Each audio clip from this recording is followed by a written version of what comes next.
What's up guys? In this tutorial, I will show you how to install Python on macOS Tahoe. First, open up Terminal on your Mac using Spotlight Search. Here, type Python 3 -- version. If you see something like Python 3.9 or higher, it means that Python is already installed on your Mac. macOS Tahoe ships with only System Python used internally, so installing a modern version from the official website is always recommended. Let's visit the official download page at python.org/downloads/macOS. This page will be linked in the video description.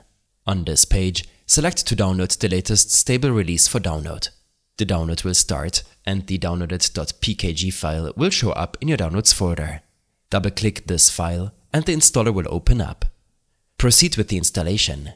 Click Continue, agree to the terms, and then click Install before entering your account password or authenticating with Touch ID. It will take a second, and then a new folder will open up. Here, right-click the Install Certificates command file and select to open it with Terminal. You can then simply use the Python 3 command to test if it's properly installed. I hope this helped you out. Leave a comment if you have any questions and see you in the next one.